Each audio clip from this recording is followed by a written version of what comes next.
오늘 함께 보실 말씀은 마태복음 15장 16절에서 20절까지 말씀입니다. 마태복음 15장 16절에서 20절까지 말씀을 제가 봉독하겠습니다. 예수께서 이르시되 너희도 아직까지 깨달음이 없느냐? 입으로 들어가는 모든 것은 배로 들어가서 뒤로 내버려지는 줄 알지 못하느냐? 입에서 나오는 것들은 마음에서 나오나니 이것이야말로 사람을 더럽게 하느니라. 마음에서 나오는 것은 악한 생각과 살인과 간음과 음란과 도둑질과 거짓 증언과 비방이니 이런 것들이 사람을 더럽게 하는 것이요 씻지 않은 손으로 먹는 것은 사람을 더럽게 하지 못하느니라. 아멘. 마태복음 15장을 보면 예수님의 움직임이 아주 크다는 것을 우리가 알 수 있습니다. 바로 위에 있는 14장 34절에 보면 예수님은 게네사렛 땅에 이르셨다고 되어 있죠. 여기는 갈릴리 호수 북서쪽에 있는 곳입니다. 그러니까 이렇게 갈릴리 호수 북서쪽 지역에 계시다가 15장 21절로 가보시면 21절에 거기서 나가서 두로와 시돈 지방으로 들어가셨다고 되어 있습니다. 두로와 시돈 지방은 유대인들의 지경이 아니죠. 여기는 이를테면 국경 바깥, 그러니까 외국이라고 말할 수 있는 곳입니다. 지도를 보면 갈릴리 호수 북서쪽에 예수님께서 계시다고 했는데 거기서 북서쪽으로 더 한참 올라가서 지중해까지 가면 두로와 시돈 지방이 나오죠. 자, 그러니까 지중해 근처까지 가셨다가 다시 더 뒤로 가서 39절에 보면 15장 39절입니다. 거기 보면 예수님은 배에 오르셔서 마가단 지경으로 가셨다라고 되어 있습니다. 마가단 지경이 어딘지 아직도 정확한 위치를 단정할 수는 없지만 16장 1절에 보면 바리새인과 사두개인들이 예수님을 찾아오죠. 그것에 보면 여기는 다시 유대 지역이라는 것을 알게 됩니다. 아마도 학자들의 추정에 따르면 갈릴리 호수 서쪽에 있는, 그러니까 앞에 나와 있던 게네사렛 지역보다 조금 아래쪽으로 내려온 호수 서편이라고 이제 그렇게 생각하는 곳이죠. 자, 예수님이 해외여행을 즐기는 분이 아니었는데 당시 로마 제국이었으니까 우리 같은 국경 개념은 아니었겠지만 주로 갈릴리 호수 서쪽에서 갈릴리 지방이라고 불리는 곳에서 주로 활동하셨던 예수님이 왜 유대지경 바깥까지 갔다가 오시게 되었을까 하는 이제 그런 질문이 생깁니다. 그것은 15장이 기록해주고 있는 어떤 중요한 만남이 좋지 않은 결론으로 끝났기 때문이다라고 답을 우리가 찾을 수 있죠. 15장 1절에 다시 가보시면 바리새인과 서기관들이 예루살렘으로부터 예수님을 찾아옵니다. 여기 갈릴리 지역에도 바리새인과 서기관들이 다 있었는데 굳이 예루살렘에 있던 바리새인과 서기관들이 여기 지방까지 내려온 것이죠. 자, 예수라는 사람에 대한 소문이 많아지면서 또 들려오는 보고에 따르면 그 사람이 문제가 많다는 사실이 그런 내용이 자꾸 전해짐에 따라서 이른바 진상조사를 하러 지금 사람들이 내려온 것입니다. 앞서 12장에서도 이제 그런 언급이 있었는데 예수님께서 굳이 병자를 안식일에 고치시는 것을 보면서 바리새인들이 예수를 죽이겠다고 의논을 시작했다는 언급이 있었습니다. 또 조금 내려가 보면 예수님께서 귀신들을 내쫓는 걸 보면서 바리새인들은 이게 다 귀신의 왕의 힘을 입어서 벌이는 일이다라고 비판했던 기록이 남아 있죠. 그러니까 바리새인들의 네트워크를 따라서 예수님에 대한 소문과 이런 평가가 성전이 있는 예루살렘, 중심지라고 할 수 있죠. 그 중심지인 예루살렘까지 전달된 것으로 보입니다. 이제 사태의 진상을 파악하기 위해서 중앙에서 조사단이 파견된 것입니다. 자, 마태복음은 단도직입적으로 이들의 용건으로 들어가죠. 15장 2절에 보면 당신의 제자들이 어찌하여 장로들의 전통을 범하나이까? 떡 먹을 때에 손을 씻지 아니하나이다 라고 말하고 있습니다. 지금 이들이 문제 삼고 있는 것은 음식을 먹기 전에 손을 씻는 관습과 관련된 것이죠. 자, 이 손을 씻는 문제는 위생상의 문제 같은 것이 아니었습니다. 이것은 그 의식적 정결의 문제라는 것인데, 하나님의 백성은 하나님의 거룩하심을 쫓아야 되는 사람들이죠. 그러니까 부정함, 곧 더러움을 피해야 하는 것이고, 이 더러움을 피하고 하나님의 거룩함을 따라 살겠다는 표시가 바로 이와 같이 음식을 먹기 전에 손을 닦는 일로 이제 그런 방식으로 정착이 된 것이었습니다. 사실 그렇지만 이 절차는 하나님께서 직접 정하신 것은 아니었죠.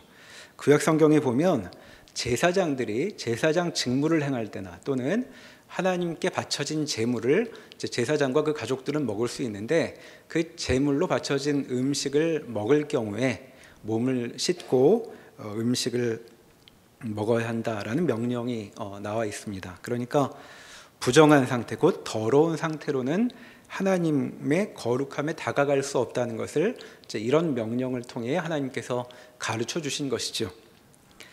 자, 그런데 이후 유대인들은 이 명령을 확대해서 유대인이라면 누구나 음식을 먹을 때 손을 닦아 더러움을 피해야 한다고 그런 표시를 해야 한다고 정하게 되었습니다. 자, 이것이 예수님 당시에 통용되던 관습으로 보이죠. 지금 그 이야기를 하는 중입니다. 자, 조사단이 대뜸 이 사안부터 거론하는 것을 보면 이것은 상대가 정말 정통성 있는 랍비라고 할 만한 사람인지를 확인할 수 있는 리트머스 시험지 같은 문제였다는 것을 우리가 알게 되죠. 자, 그런데 예수님과 그분을 따르던 제자들은 이상스럽게도 당시 유대인이라면 누구나 따르고 있던 이 관습을 따르지 않았던 것 같습니다. 자, 부정함을 멀리해야 하겠다는 표시인데 굳이 그것을 거부하는 것일까 하는 생각이 들기도 하죠. 다시 질문으로 돌아와 보면 예루살렘에서 굳이 여기까지 파견된 조사단이니 이들이 묻는 질문은 그저 어쩌다가 시비가 붙은 그런 문제가 아니었습니다. 자, 그러니까 어떻게 대답하느냐가 아주 중요한 문제였다고 생각할 수 있는 것이죠. 자, 우리가 일주일에 몇 시간이라는 알바 면접을 봐도 정성을 다해 대답하기 마련입니다. 자, 이제 이 대답에 따라 예수님은 권위 있는 중앙 기구로부터 정통성 있는 랍비여서 백성들을 가르쳐도 되는 사람이라고 판정이 되든가, 아니면 이단으로 부정될 수도 있는 그런 상황이었습니다. 자, 적절한 답을 하기만 하면 앞으로의 사역이 훨씬 더 수월하게 펼쳐질 수 있겠죠. 자, 그러면 예수님께서 어떻게 대답을 하시나 한번 보시죠. 3절에 나와 있는데 처음부터 분위기가 싸합니다. 너희는 어찌하여 너희 전통으로 하나님의 계명을 범하느냐? 자, 이 사람들은 지금 예수님께 이 질문을 하고 있는 사람들은 이스라엘의 신앙을 당시 사회에서 신앙은 삶의 중심 문제였으니까 삶의 중심을 책임지고 있는 아주 점잖은 사람들이었죠. 그런데 이 사람들에게 예수님은 지금 뭐라고 말씀하시냐 하면 하나님의 명령을 거역하고 있다, 이제 이렇게 답하시고 있는 것이죠. 더 보지 않아도 분위기가 이미 틀어져 버릴 것 같습니다. 자, 일종의 신문에 가까운 질문인데 예수님은 이들에게 지금 상황을 설명하시거나 예수님의 견해를 설득하시려고 하는 것 같지 않죠.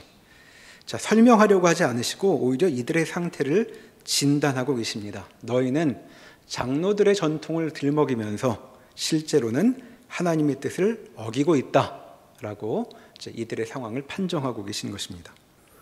자, 이들이 대체 어떻게 하고 있길래 그러한가? 4절부터 예를 들고 계시죠. 하나님이 이르셨을 때 내 부모를 공경하라 하시고 또 아버지나 어머니를 비방하는 자는 반드시 죽임을 당하리라 하셨거늘 너희는 이르되 누구든지 아버지에게나 어머니에게 말하기를 내가 드려 유익하게 할 것이 하나님께 드림이 되었다고 하기만 하면 그 부모를 공경할 것이 없다 하여 너희의 전통으로 하나님의 말씀을 폐하는도다. 자, 하나님께서 부모를 공경하라고 명령하셨습니다. 자, 십계명에도 나와 있는 내용이죠. 자, 부모가 나이 들면 전처럼 힘이 없으시니까 더 잘 돌봐야 할 터인데 이 자식이 부모에게 돈을 쓰고 싶지 않습니다. 자, 그럴 때면 이렇게 하면 되는 것이죠. 제가 하나님께 재산을 바치는 바람에 어머님께 드릴 생활비가 없어요. 자, 이렇게 대답하기만 하면 된다는 것입니다.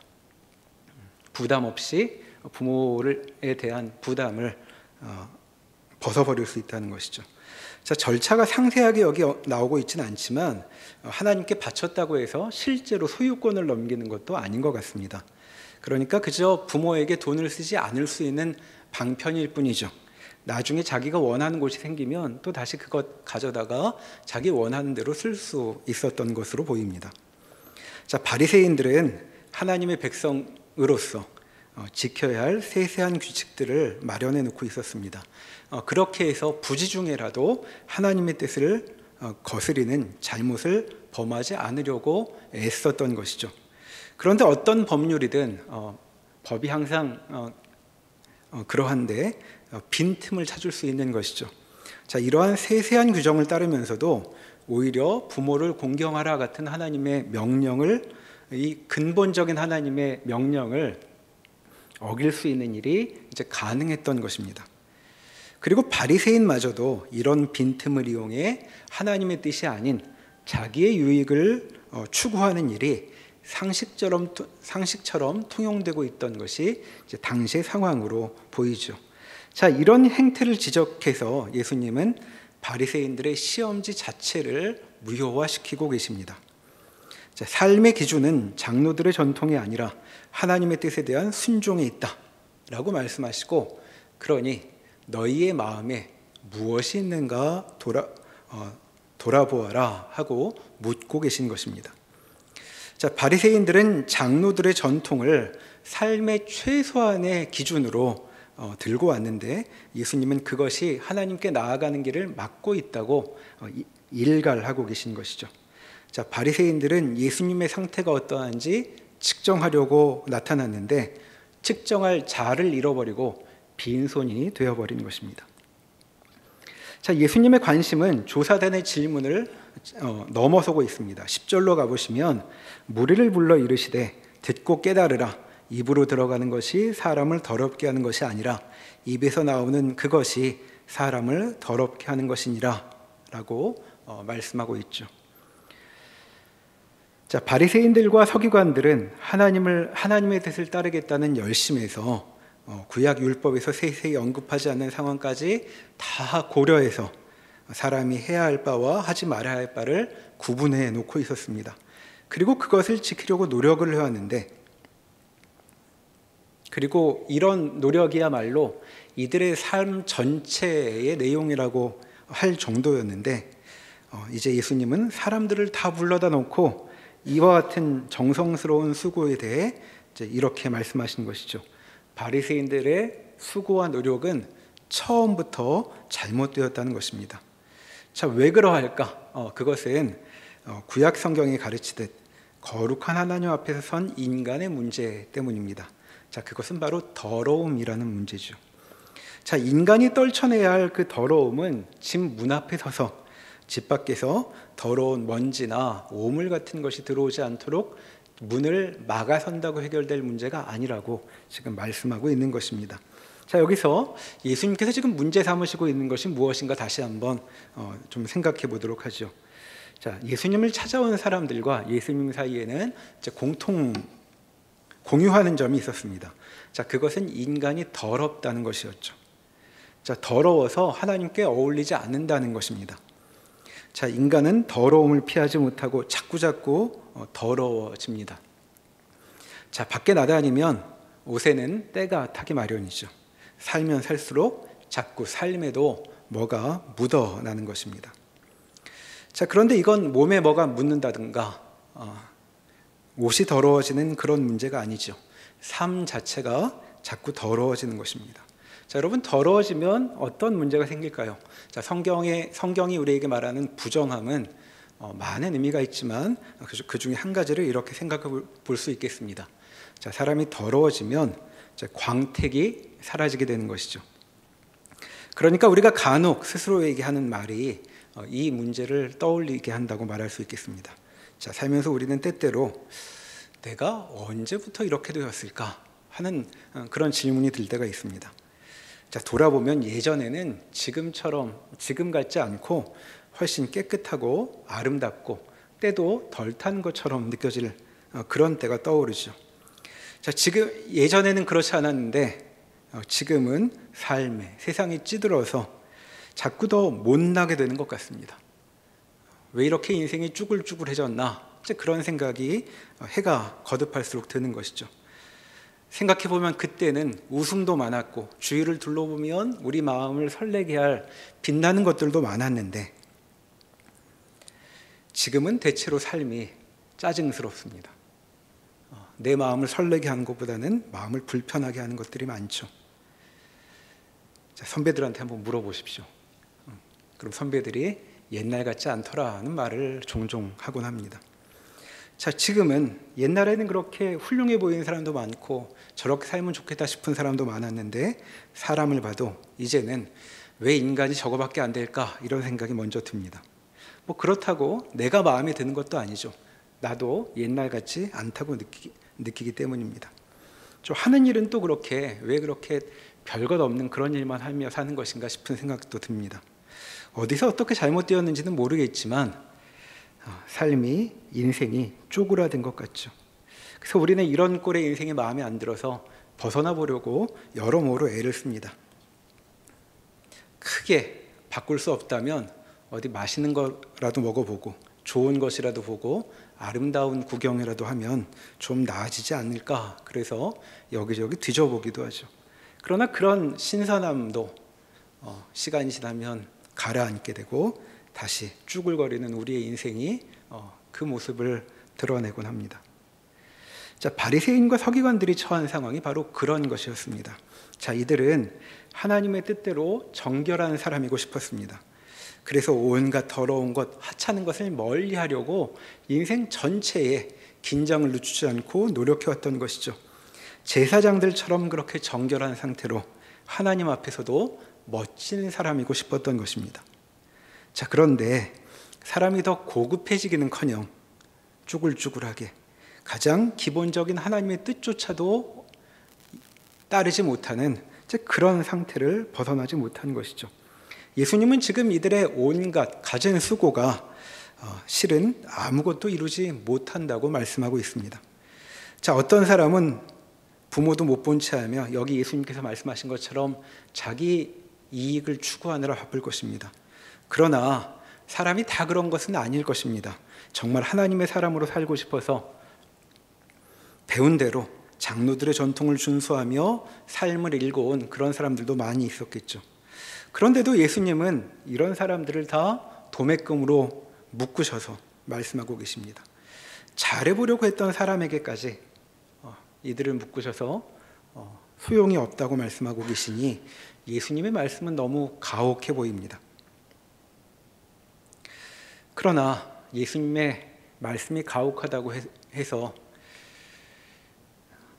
그 말씀을 부정할 수도 없는 것이죠. 우리의 삶은 정말 그렇게 광택이 사라진, 빛이 사라진 그런 더러운 상태이기 때문입니다. 자, 예수님 말씀처럼 지금까지 열심과 수고가 다 소용없는 것이라고 한다면 참 삶은 허무하다고 말할 것입니다. 자, 우리가 복음서를 읽을 때 예수님과 논쟁하고 있는, 그리고 예수님께서 자주 꾸짖으시는 바리새인들을 보게 되는데 이들을 보면서 우리 같지 않은 나쁜 놈들이라고 생각하면 곤란합니다. 자, 이들은 우리보다 고상한 그런 삶의 기준을 갖고 삶을 아름답게 지켜내려고 노력했던 사람들이고 그 정도가 안 된다고 해도 우리 정도의 상식과 기품이 있는 사람들이라고 보아야 이들을 오해하지 않을 것입니다. 자, 이와 같은 예수님의 지적이 얼마나 뼈아픈 것이었는지 12절에 보면 예수님의 말씀을 듣고 제자들이 걱정을 하죠. 이에 제자들이 나와 이르되 바리새인들이 이 말씀을 듣고 걸림이 된 줄 아시나이까. 너무 나가셨다고 지금 예수님께 말씀하고 있는 것입니다. 그렇게까지 말씀하실 건 없지 않습니까? 너무 궁지에 몰아넣은 것 아니십니까? 라고 지금 제자들이 오히려 바리새인 편을 들고 있습니다. 자, 이들의 삶을 송두리째 다 쓸모없는 것이라고 말씀하셨으니 걱정이 될 만하죠. 자, 그런데 예수님은 제자들의 이런 염려를 무시하기라도 한 것처럼 더 불을 질러버리십니다. 그것이 앞에서 읽은 16절부터의 말씀이죠. 다시 한번 읽어보겠습니다. 예수께서 이르시되 너희가 아직까지 깨달음이 없느냐? 입으로 들어가는 모든 것은 배로 들어가서 뒤로 버려지는 줄 알지 못하느냐?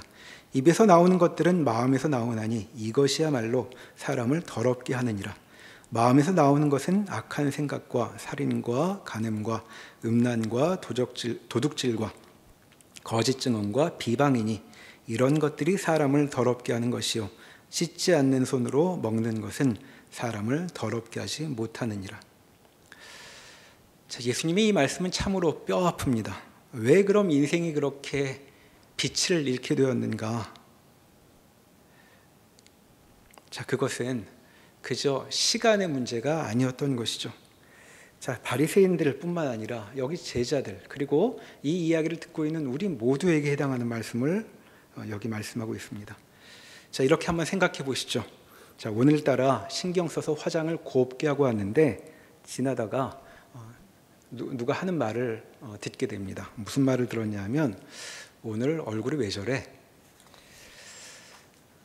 자, 지나가다 들은 말이니까 꼭 나한테 한 말도 아닐 수 있습니다. 자, 그런데 이런 말을 들으면 괜히 얼굴이 붉어지죠. 그리고 굳이 지적해주지 않아도 나도 다 안다고 그렇게 한마디 해주고 싶습니다. 자, 이게 그렇게 어렵지 않게 상상해 볼 수 있는 우리의 반응인데 이게 뭐 화장만의 문제겠습니까? 자, 우리는 잘해보려고 하는 마음 먹었는데 잘 안 되는 일들이 많이 있습니다. 내가 날 돕지 않는 것이죠. 자, 공부 좀 해보려고 하는데 내 머리가 날 도와주지 않습니다. 자, 사람들과 잘 해보려고 하는데 이상하게 내 입이 날 도와주지 않고 분위기 깨는 말만 계속하죠.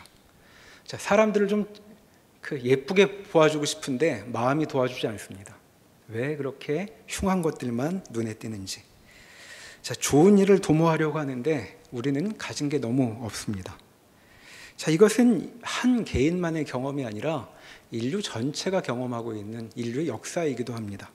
자, 사이좋게 지내보고 싶은 사람이 한둘이 아니었는데 인류 역사를 보면 싸우고 그리고 서로를 죽이는 전쟁을 벌이며 여기까지 왔던 것이죠. 인간은 왜 그러한가? 가진 게 없어서 그렇습니다. 아니, 가진 게 없는 정도가 아니라 우리가 가지고 있는 것이라곤 예수님께서 여기 말씀하신 것처럼 말하자면 마이너스 자산 같은 것이라고 말할 수 있겠습니다. 자, 예수님이 나열하신 악한 생각, 살인, 간음, 음란, 도둑질, 거짓 증언, 비방, 자, 여기에 반대되는 것을 한번 생각해 보십시오. 자, 선한 생각, 상대를 살리는 일, 상대에게 무언가를 주는 일, 상대의 선의를 편드는 일 같은 것은 우리에게서 좀채로 잘 나오지 않습니다. 자, 우리 마음속 기본 상태가 어떠한가요?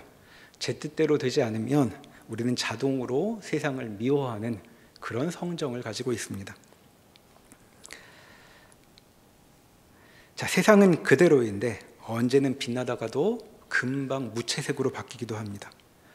어떨 때는 세상이 다 없어져 버리면 좋겠다고 느끼는 것이 우리의 마음이기도 하죠. 자, 빛나서 좋다던 그것이 우리 마음이 돌변함에 따라 오히려 역겨워진다고 그렇게 느끼고 있는 것입니다. 자, 사람 마음속이 이렇다면 바깥을 아무리 깨끗하게 해야 사람은 더러움을 피할 수 없을 것입니다. 자, 우리가 싱그러운 날에 어울리게 배곡 같은 옷을 입을 수 있을까? 그렇게 기품이 있는 자태를 뽐낼 수 있을까 생각을 해보면 만약 우리가 숨을 쉴 때마다 굴뚝에서처럼 우리 속에서 더러운 것들이 그림이 뿜어져 나온다면 우리는 그렇게 하얀 옷을 입을 수 없겠죠. 자, 결국 예수님의 말씀대로라면 바리새인과 서기관들의 삶에 어떤 의미인가 생각해 보게 됩니다. 그리고 비단 지금 예수님께서 꾸중하고 있는 이 사람들에게 대한 것만이 아니죠. 이런 진단은 우리에게도 해당하는 것일 것입니다. 과연 우리 삶에 어떤 말씀을 하고 계신 것일까요? 지금 예수님은 사람의 노력과 수고가 아무 소용없는 일이라고 말씀하고 계십니다. 음식을 먹을 때 손만이 아니라 목욕을 한다고 해도, 아니 껍질이 벗겨질 만큼 몸을 박박 문지른다고 해도 아무 소용이 없다는 말씀입니다. 인간은 깨끗해질 수 없다라는 말씀을 여기 하고 계신 것이죠. 자, 그렇다면 예수님은 지금 이들에게 아주 무서운 판결을 내리고 계신 중입니다. 무슨 수를 써도 이들은 자신을 바꿀 수 없습니다. 하나님께서 의도하신 거룩함까지가 아니더라도 내가 소박하게 바라는 그 정도의 번듯한 삶도 이 마음으로는 불가능하다고 예수님께서 말씀하고 계신 것이죠. 너희에게는 아무 소망도 없다. 너희는 끝장이다 하는 말씀을 여기 남겨두고 계신 것입니다. 이어지는 21절을 보면 예수님은 유대인들의 갈릴리를 떠나 지경 바깥으로 떠나십니다. 자, 바리새인과 서기관들의 삶을, 이제까지의 노력이 담긴 그 열심이 담긴 삶을 아무것도 아닌 것으로 만드시고는 지금 대체 어디로 가시는 것인가 하는 생각이 듭니다. 남겨진 이들은 예수님의 말씀으로 인해 자존심이 상해 분노에 사로잡힐 것입니다. 그러나 분노보다 더 중요한 것은 이 말씀의 메시지를 받아들인다면 그들은 참으로 처참한 상태였을 것입니다. 그런데 그런 사람들을 놔두고 지금 어디 가시고 있는 것인가? 자, 예수님은 두로와 시돈 지방이라는 유대 지경 바깥으로 가셨다고 되어 있죠. 자, 여기는 유대인도 없었을 텐데 22절에 보면 한 여자가 예수님을 알아봅니다. 가나안 여자 하나가 그 지경에서 나와서 소리질러 이르되 주 다윗의 자손이여 나를 불쌍히 여기소서 내 딸이 흉악하게 귀신 들렸나이다. 자, 예수님의 명성이 여기까지 퍼졌던 모양입니다. 자, 사진도 없는 시절인데 예수님을 알아보고 있죠. 자, 예수님의 인기가 어떠했는지 짐작이 갑니다. 자, 여기는 지금 이방인들이 사는 곳이죠. 자, 하나님의 백성이라고 자기 정체성을 확인하는 유대인들에게 이방인이란 어떤 존재인가? 이해하기 쉽게 한마디로 말한다면 돼지 같은 존재라고 말할 수 있습니다. 자, 자기들도 잘못을 합니다. 그렇게 잘못을 하여 더러워지면 물로 씻어 깨끗해질 수 있죠. 그러나 이방인은 그런 존재가 아니었습니다. 그냥 더럽고 계속 더러울 존재들이죠. 돼지는 처음부터 부정한 동물이었고 내내 부정할 것입니다. 돼지가 깨끗해질 수 있는 방도는 없죠. 자, 그러니 지금 예수님은 깨끗해지려고 노력하는 유대인들에게 너희는 그럴 수 없는 더러운 존재다라고 말씀을 하셔서 폭탄을 던져놓고는 지금 어디 계신 것인가? 여기 유대인들과는 비교할 수 없는 더러운 곳 한복판으로 들어가셨던 것입니다. 자, 예수님을 알아보았던 이 사람을 다시 한번 눈여겨보아야 되겠습니다. 자, 이 여인을 어떻게 소개하고 있냐면 성경은 가나안 여자라고 말하고 있습니다. 자, 가나안 사람 어디서 많이 들어보신 표현 아닙니까? 자, 성경 그 교회 오래 다닌 분들은 구약 성경에서 들어본 이야기죠. 가나안 민족이란 얘기입니다. 자, 이방인은 가까이 할 수 없는 더러운 존재였습니다. 자, 그런데 이 여자는 그냥 이방인 정도가 아닙니다. 그에 더해 가나안 사람이죠. 자, 가나안 민족은 출애굽한 이스라엘이 진멸해야 했던, 자, 진멸은 하나도 남지 않게 싹 멸망시키는 것을 뜻합니다. 멸망시켜야 할 바로 그 대상이었던 것이죠. 원수였습니다. 그러니까 그냥 더러워서 피하기만 하면 되는 정도의 존재가 아니었던 것이죠. 자, 그런데 그런 여자가 지금 예수께 와서 사정을 하고 있습니다. 그냥 그 상태로도, 가나안 민족이라는 것만으로도 하나님의 노여움을 샀던 존재인데 지금 이 여인이 자기 상태를 뭐라고 말하고 있냐면 딸이 흉악하게 귀신에 들렸다고 말하고 있습니다. 자, 이 여자의 상태가 어떠한지, 몰골이 어떠했을지 상상해 볼 수 있겠습니다. 우아하고 기품 있는 모습이었을 리가 없지요. 자, 23절에 보면 예수께서 바로 반응하시지 않으니까 고래고래 소리를 지르며 예수님 뒤를 쫓아옵니다. 자, 쉰 목소리가 뒤에서 깨깨거리며 들리겠죠. 그리고 돌아보면 길에 먼지에 뒤덮인, 그리고 눈물까지 흘러 더럽기가 이루 말할 수 없었을 한 여인이 보이는 것입니다. 자, 그러니까 이 여인의 상태는 이방인 더하기 가나안 민족 더하기 심할 정도로 귀신에 들린 딸이 있는 사람이라고 요약해 볼 수 있겠죠. 그리고 우리가 떠올려 본 그 몰골이 이 여인의 상태를 그대로 대변한다고 말하겠습니다. 자, 이 사람에게 예수님은 뭐라고 하셨는가? 자, 예수님은 이 불쌍한 여인의 부탁을 아주 모멸감 가득한 단어로 거절하시죠. 26절에 보면 이 여자를 개라고 부르고 계십니다. 자, 사람한테 어떻게 이렇게 부를 수 있나 싶은데 사실 예수님 말씀이 틀린 것도 아니죠. 자, 이방인들은 개와 돼지로 비유됐던 존재입니다. 그러니까 바로 이 여인의 상태를 한마디로 요약한 말이라고 할 수 있겠습니다. 물론 예수님의 이와 같은 단어가 우리를 불편하게 합니다. 그래서 이게 무슨 뜻일까 싶죠. 또 그리고 성경에 보면 이 여인의 요청에도 예수님께서 들은 척하지 않으셨다고 되어 있습니다. 자, 여기서 이 대화의 내용을 다 따져볼 수는 없지만 한 가지만은 성경을 읽으시면서 기억해 두시면 좋겠습니다. 자, 예수님은 사람들을 참 귀하게 여기시고 아끼셨던 분이죠. 어려운 상황에 있던 사람들을 그냥 두시는 법이 없었습니다. 자, 그런데 여기서처럼 예수님께서 평소 같지 않게 행동하실 때는 뭔가 특별한 의도가 담겨 있다고 짐작해야 맞습니다. 예수님은 지금 그냥 그러고 계신 것이 아니죠. 그러니까 이 여인에게 개라고 하실 때에는 예수님의 마음속에 우리 생각으로 금방 따라잡을 수 없는 깊은 의도가 담겨 있을 것이라는 것 정도는 기억해 두시고 복음서를 읽어가시면 좋겠습니다. 자, 우리는 여기서 이 만남의 결과만 확인해 보도록 하죠. 28절에 보면 여인의 딸은 고침을 받습니다. 그리고 이 죄인의 괴수와 같은 이런 몰골을 한 여인이 무슨 말을 듣느냐 하면 내 믿음이 크도다라는 말을 듣습니다. 자, 예수님의 제자들도 들어본 적이 없는 그런 말이죠. 그리고 29절에 이어지는 29절에 보면 예수님은 거기를 떠나 갈릴리 호숫가에 이르셨다고 되어 있습니다. 자, 그러면 21절 앞의 상태로 원래 자리로 돌아오신가 하는 생각이 드는데 그렇지 않아 보입니다. 자, 거기 가셔서도 전처럼 하셨다고 되어 있죠. 다리 저는 사람, 장애인, 맹인, 말 못하는 사람을 고쳐주십니다. 자, 31절에 보면 이것을 보고 무리들이 이렇게 반응합니다. 무리가 보고 놀랍게 여겨 이스라엘의 하나님께 영광을 돌리니라 라고 되어 있죠. 자, 하나님을 이스라엘의 하나님이라고 부르는 것을 보면 이 사람들은 유대인이 아닌 것 같습니다.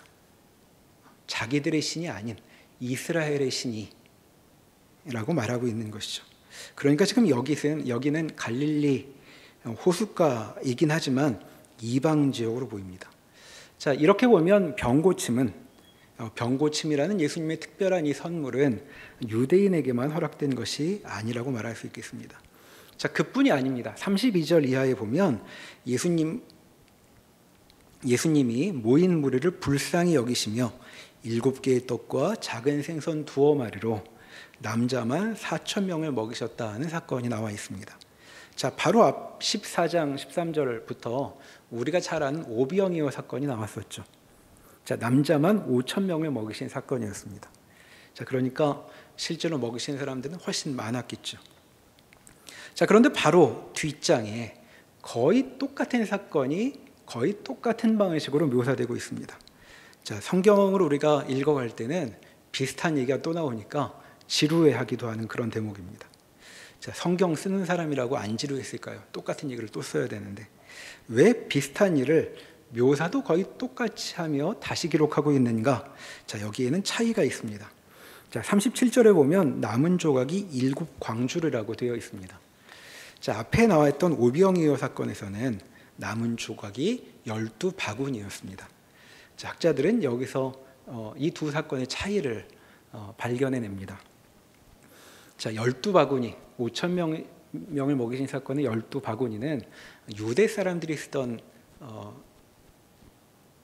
물건을 가리키는 단어인 반면에 여기 나와 있는 일곱 광주리의 광주리는 그것이 아니고 보다 일반적으로 그 물건을 가리키는 말이라고 이제 구분을 해낸 것입니다. 자, 이런 점을 염두에 둔다면 여기 지금 음식 대접을 받고 있는 사람들은 누구냐? 이방인들인 것이죠. 자, 예수님은 유대인들이 더럽게 여기는 그 이방인들을 똑같이 배불리 먹이셨다라고 여기 우리에게 알려주고 있는 것입니다. 자, 유대 지역 갈릴리에서 예수님은 바리새인과 서기관들에게 폭탄을 던지고 떠나셨습니다. 너희는 속에서부터 나쁜 게 나온다. 그러니 손을 씻어봐야 아무 소용이 없다고 말씀하셨죠. 자, 이런 판정을 받은 사람이라면 인생이 허무함에 절망할 것입니다. 자, 우리는 아무도 다른 사람에게 이렇게 말하지 않죠. 다 지금 상태가 좀 안 좋아서 그러니 괜찮을 거야. 다시 해보면 잘할 수 있을 거야. 이렇게 그렇게 위로하는 법이죠. 예수님은 지금 정반대로 얘기하시고 있는 것입니다. 자, 그렇게 사람들을 허무함 가운데 절망 속에 남겨두셨는데, 그럼 예수님은 이들을 허무와 절망 속에 남겨두시고 그곳을 떠나 무엇을 하고 계신 것인가? 바로 우리가 본 본문이 알려주고 있던 것이죠. 유대인들의 눈으로 보기에는 더러움 그 자체인 자들, 유대인들과는 비교할 수 없이 절망스러운 삶을 살고 있는 사람들, 삶이 그저 허무, 아니 살수록 마이너스인 사람들을 찾아가셨던 것입니다. 그리고 그들에게 가셔서 그들을 살리시고 자유롭게 하시고 먹이셨던 것이죠. 자, 이들은 유대인들에게 조롱거리였습니다. 자, 유대인들은 온갖 전통으로 자신들의 모습을 감춰두고 있었죠. 그 내면이 드러나지 않도록 몇 가지 눈에 보이는 규칙을 통해 삶이 괜찮다고 스스로를 위로하고 있었습니다. 자, 그런데 이방인들은 자기들이 감춰두고 싶었던 그런 더러움을 그대로 보여주는 사람들이었기 때문에 유대인들은 이방인을 볼 때마다 소스라치게 놀랐던 것이죠. 자, 우리도 비슷합니다. 내가 감춰두고 싶은 그런 모습이 밖으로 드러나 있는 모습을 보면 우리는 평소보다 훨씬 더 분노하고 격분하게 되죠. 지나칠 정도로 혐오스러워하는 그런 우리의 반응이 있습니다. 자, 유대인이 바로 이방인들을 보며 그랬던 것이죠.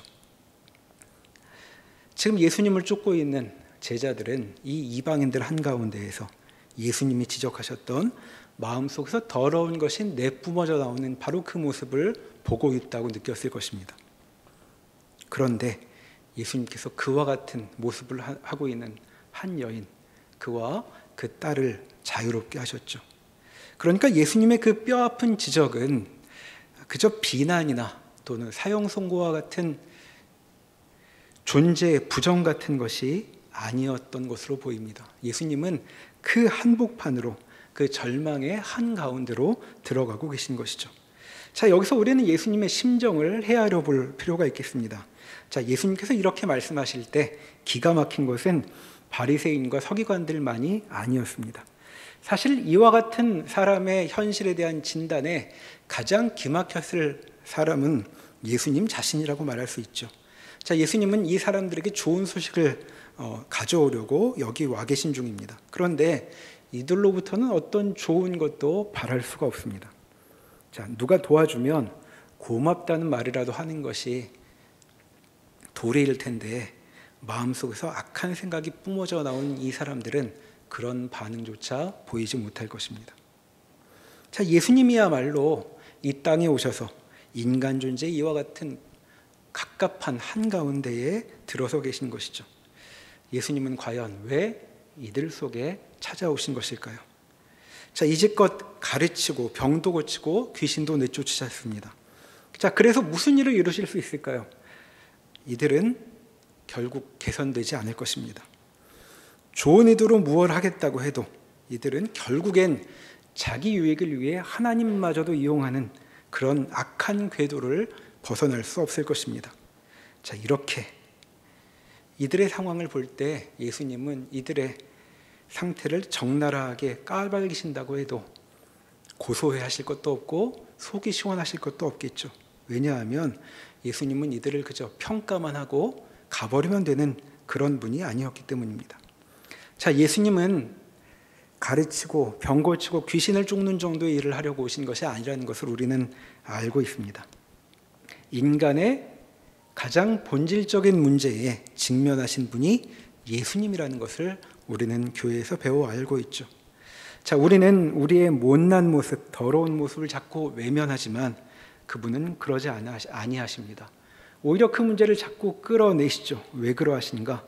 그 한복판에 들어가려고 하시고, 그리고 그 한복판, 소망 없는 현장에서 구원을 이루려고 하시기 때문입니다.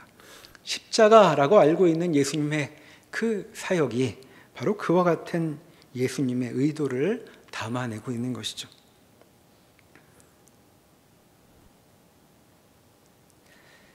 자, 그러니 우리 모습을 이 시간 다시 한번 돌아보면 좋겠습니다. 자, 우리를 돌아보는 일은 용기가 필요합니다. 우리는 사람들의 위로처럼 그렇게 괜찮은 사람들이 아니기 때문입니다. 상태 좋을 때 우리가 외면하는 것처럼 그렇게 걱정 안 해도 될 만한 존재가 아니기 때문이죠. 용기를 내서 내 마음을 쳐다볼 때 우리는 무엇을 보게 될까요? 거기에는 더러움밖에 없을 것입니다. 그러나 그렇게 더러움을 확인하고 여기 가나안 여인처럼 자신이 온갖 저주의 응집체인 것처럼 느껴진다면, 그리고 이 인생은 무엇으로 봐도 망한 것처럼 느껴진다면 예수님을 바라보면 좋겠습니다. 그분은 뭐 하나 번듯하게 내놓을 것이 없는 우리를 외면하지 않으실 것입니다. 그저 그분께 긍휼을 바라는 눈빛만 보인다고 해도 그분은 우리를 버리지 아니하시고 우리를 구원하시고 우리에게 참된 소망을 허락하실 분이기 때문입니다. 우리를 살리시고 우리에게 이렇게 말씀하실 것입니다. 내 믿음이 크도다. 우리에게 열려져 있는 이 초청의 말씀에 함께 응답하시기를 바랍니다. 기도하겠습니다. 하나님,